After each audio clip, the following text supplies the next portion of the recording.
Bagi sejumlah orang, akhir tahun identik dengan godaan liburan dan belanja. Lalu, langkah cerdas apa yang harus kita lakukan dalam mengatur keuangan menjelang penghujung tahun di masa pandemi? Bagaimana kita bisa berlibur tanpa harus membuat dompet kita tersungkur? Kita cari solusinya bersama saat ini juga di Infonomik.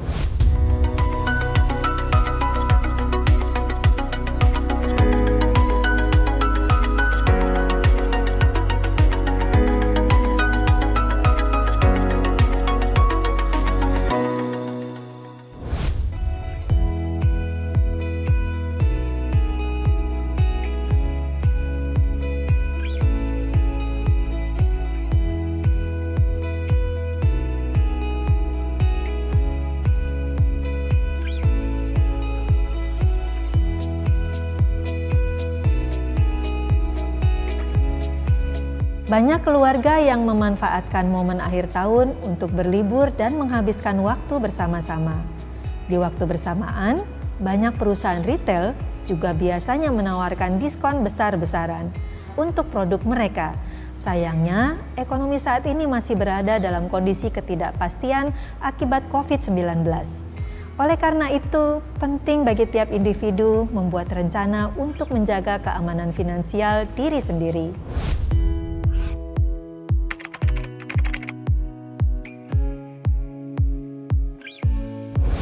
Saat akhir tahun memang merupakan momen bagi kebanyakan keluarga di Indonesia untuk beristirahat, berkumpul bersama keluarga, atau juga mereka berangkat liburan akhir tahun ya. Bagaimana supaya tidak tekor? Ada kok banyak caranya.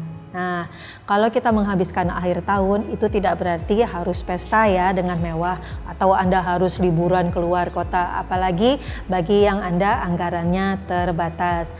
Merayakan akhir tahun itu bisa juga dengan mengadakan acara di rumah. Anda berkumpul bersama saudara atau bersama tetangga-tetangga dekat. Anda membuat acara misalnya panggang-panggangan yang biayanya atasi atau dibiayai bersama ya, setiap orang kemudian menyumbang, itu akan menjadi lebih ringan dan biasanya akan membuat hubungan Anda dengan saudara atau dengan tetangga menjadi lebih dekat ya. Nah, jika Anda terbiasa atau memang sudah punya anggarannya, sudah menyiapkan untuk liburan akhir tahun, ada juga kok beberapa cara-cara penghematannya, terutama jika kebetulan tahun ini budget Anda pas-pasan. Nah, sebenarnya besar kecilnya biaya liburan akhir tahun itu akan tergantung dari beberapa hal. Nah, ini yang perlu Anda amati ya. Pertama, dari berapa lamanya Anda mau liburan. Semakin lama ya semakin mahal tentunya. Kalau Anda liburan 2 minggu dengan liburan 1 minggu kan biayanya pasti berbeda. Kemudian juga pilihan dari moda transportasinya apa yang digunakan. Kalau menggunakan pesawat tentunya lebih mahal daripada menggunakan kereta ya. Nah, kemudian juga aktivitas apa yang dilakukan selama liburan akhir tahun di tempat liburan tersebut. Tentu saja tempat-tempat wisata ada banyak pilihannya. Nah, tempat-tempat wisata ini ketika Anda masuk ke sana, Anda mungkin harus membayar sejumlah tertentu. Nah, sebelum Anda berangkat, Anda harus survei terlebih dahulu tuh mengenai tempatnya di mana, mau ke sana naik apa, kemudian juga tiketnya berapa. Nah, kalau Anda sudah punya rencana liburan di sana aktivitasnya apa saja, Anda jadi bisa memilih kegiatannya apa saja dan disitulah Anda bisa melakukan penghematan.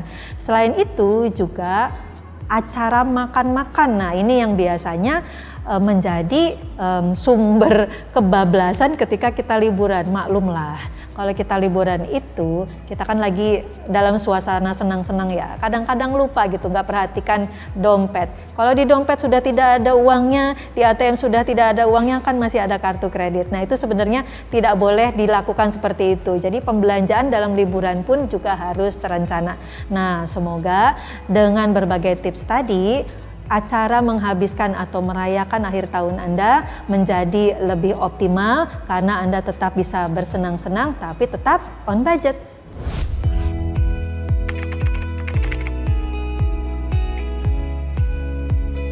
Acara akhir tahun juga biasanya marak dengan berbagai program sale. Nah, ini memang juga menjadi salah satu hari yang ditunggu-tunggu ya, berbagai sale ini.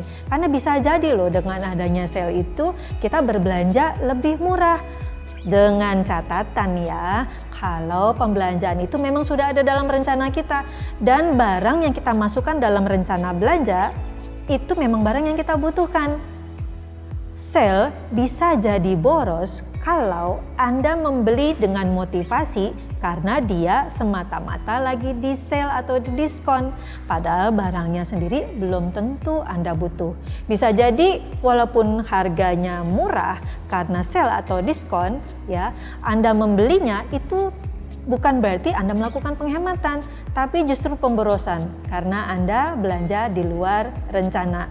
Supaya tidak tergoda, maka Anda perlu perhatikan pada situasi seperti apa sih Anda tergoda berbelanja, apalagi tergoda berbelanja saat diskon.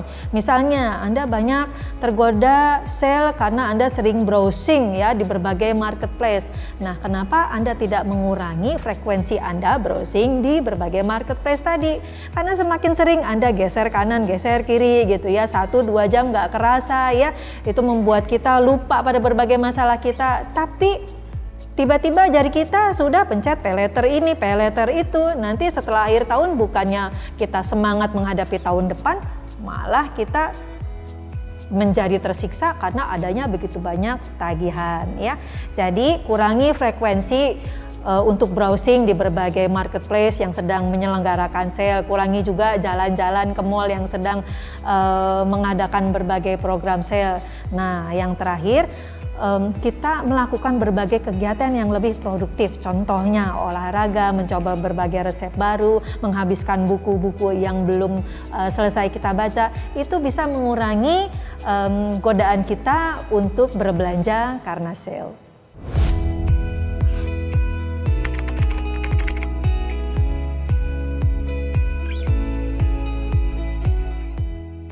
Kalau Anda sudah punya anggaran, sudah punya rencana, berarti sebenarnya Anda sudah pada jalan yang benar, sudah on the right track ya. Jadi boleh saja dilaksanakan. Nah, kalau pada kasusnya Anda, ternyata anggaran itu belum dilaksanakan sehingga masih terjadi surplus ya. Sementara mungkin Anda juga perencanaan liburan Anda tetap Anda lakukan, jadi ada tabungan yang terus-menerus sehingga dana liburannya jadi double. Lalu apakah dana liburan double itu kemudian mengizinkan membuat Anda jadi merasa berhak, oh saya kalau begitu liburan bisa jadi lebih mewah lagi? Boleh saja Anda lakukan itu karena sebenarnya memang sudah dianggarkan. Tapi alangkah bijaknya jika saat terjadi surplus atau kelebihan, maka kelebihan itu Anda langsung alokasikan untuk menambah tabungan dan investasi Anda. Sehingga ketika Anda selesai liburan, Anda tambah senang dan tentu saja saldo tabungan dan investasi Anda tambah banyak.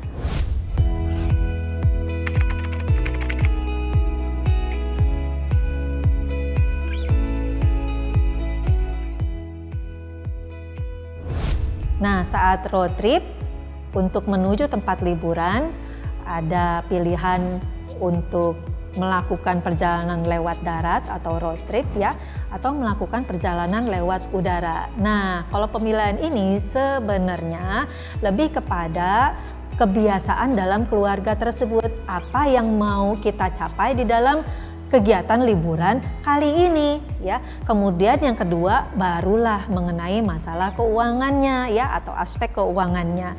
Jika yang Anda inginkan dalam liburan kali ini adalah pengalaman baru, biasanya naik pesawat ya, cepat sampai tujuan, tidak capek di jalan. Tapi kali ini mungkin Anda punya waktu yang lebih lama, ingin menghabiskan bertualang bersama keluarga, maka road trip bisa menjadi pilihan. Kalau Anda memilih road trip, tentunya ada berbagai persiapan yang perlu dilakukan. Misalnya moda transportasinya, apakah Anda mengendarai sendiri ataukah Anda menyewa kendaraan, ataukah ada yang membantu, ada supirnya sendiri ya. Tentunya berbagai persiapan tersebut akan ada konsekuensi biayanya masing-masing ya. Namun pemilihan itu sebenarnya lebih kepada experience atau pengalaman Anda, atau pengalaman apa yang ingin Anda dapat dalam liburan kali ini. Nah, kalau harapan Anda pada liburan kali ini adalah waktu yang lebih santai, tidak ingin capek di jalan, ingin menikmati masa-masa liburan di tempat tujuan dan cepat kembali ke rumah Anda tanpa harus letih secara fisik di perjalanan, maka memilih moda transportasi udara tentu lebih tepat buat Anda. Nah, jadi sekali lagi pemilihan moda transportasi memang perlu memikirkan aspek keuangannya. Nah, namun di sini ada aspek experience sebenarnya. Kalau dalam konteksnya kita memilih liburan dengan menggunakan dengan kita road trip atau melakukan perjalanan darat. Nah, pastikan bahwa apapun pengalaman yang Anda pilih, apapun pengalaman yang Anda inginkan, secara keuangan Anda mampu membiayainya.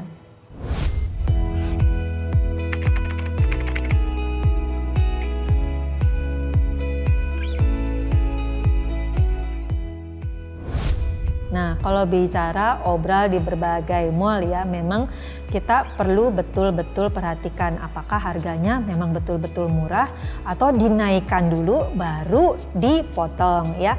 Nah, kalau begitu sebelum berbelanja berarti kan kita harus survei dulu untuk mengetahui harga sebenarnya. Ini memang memerlukan waktu. Nah, karena itu ketika berbelanja itu harus sesuai dengan kebutuhan. Jangan kita main belanja aja gitu tanpa tujuan. Jadi habis waktu kita untuk survei sana sini, padahal sebenarnya barangnya sendiri nggak kita butuhkan ya. Nah, pada dasarnya kalau ada kegiatan obral, maka sebenarnya barangnya memang harusnya menjadi lebih murah daripada harga biasanya. Cuma murahnya ini seberapa gitu ya. Nah, kegiatan obral ini memang menjadi insentif ya. Obral atau diskon ini memang menjadi insentif bagi konsumen untuk berbelanja lebih banyak. Itu memang sengaja para department store, berbagai mall ya, para retailer ya, mereka mengadakan strategi obral agar barang-barang yang belum laku dijual dapat segera tersalurkan sehingga perputaran modal menjadi lebih cepat. Di sisi konsumen, jika kita jeli, maka program obral ini dengan mengacu kepada kebutuhan yang sudah tertera dalam rencana belanja kita, itu memang membuat kita bisa belanja lebih murah. Tapi harap diperhatikan ya, barang-barang yang diobral itu biasanya adalah barang-barang yang sudah lewat masa trennya, bukan masa berlakunya ya, yang sudah lewat trennya ya. Kemudian juga harus diperhatikan kualitas dari barangnya. Jangan sampai kita beli asal murah tapi barangnya sendiri kualitasnya kurang bagus.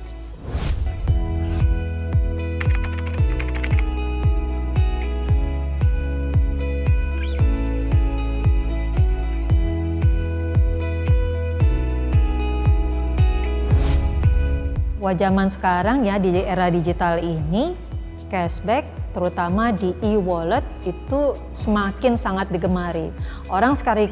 Orang seringkali saya lihat belanja ya bukan karena dia butuh ya, tetapi karena ada cashbacknya. Nah, cashback itu apa sih sebenarnya? Cashback itu sebenarnya sebuah potongan dari nominal transaksi yang diberikan di akhir. Nah, jadi Anda sebenarnya tetap membayar sejumlah nilai transaksi Anda, tetapi ada sejumlah tertentu dari nominal transaksi yang dikembalikan. Nah, yang dikembalikan ini bisa berupa tunai dimasukkan lagi ke dalam saldo e-walletnya Anda ya, atau dia bisa diberikan dalam bentuk digital seperti poin begitu. Ada juga yang memberikan cashback kemudian pengembaliannya berupa voucher tapi senilai nominal transaksi yang memang diperjanjikan dalam cashback tersebut. Berbeda dengan diskon. Kalau diskon adalah program potongan dari nilai transaksi yang diberikan di depan. Contoh, kalau Anda belanja harganya 500.000, diskonnya 10%, maka ada potongan 50.000. Sehingga Anda hanya membayar 450.000. Itu langsung dipotong di depan. Nah, kalau begitu, mana yang lebih menguntungkan? Cashback atau diskon? Nah, ini sekarang kembali kepada kebiasaan Anda. Ada orang yang terbiasa mengumpulkan voucher ya, dia kumpulin dulu gitu berbagai poin, voucher, cashback untuk apa? Untuk insentif dia belanja lagi di tempat tersebut ya. Sehingga belanja berikutnya tidak perlu mengeluarkan uang tunai. Karena apa? Karena kan sudah mengumpulkan poin atau saldo dari cashback dari pembelanjaan yang terdahulu. Biasanya itu dilakukan bagi orang yang memang sudah berlangganan berbelanja di e-wallet atau di marketplace tersebut. Diskon biasanya kita butuhkan pada saat kita ingin membeli butuh suatu barang yang memang jumlahnya biasanya besar. Karena itu potongan di muka biasanya lebih menguntungkan ketika kita membeli secara diskon tadi. Nah, ini kembali kepada kebiasaan masing-masing. Apakah Anda pelanggan di tempat tersebut sehingga Anda sering berbelanja, maka program cashback mungkin bisa jadi menguntungkan untuk Anda. Tapi kalau Anda hanya sesekali saja dan memang Anda mencari potongan tunai di depan, maka diskon bisa jadi lebih menguntungkan untuk Anda. Semoga pengetahuan yang saya bagikan bermanfaat bagi Anda. Seorang penulis asal Amerika Serikat, Napoleon Hill, pernah berkata, "Ide adalah awal semua kekayaan." Saya Mike, pamit. Terima kasih dan sampai jumpa.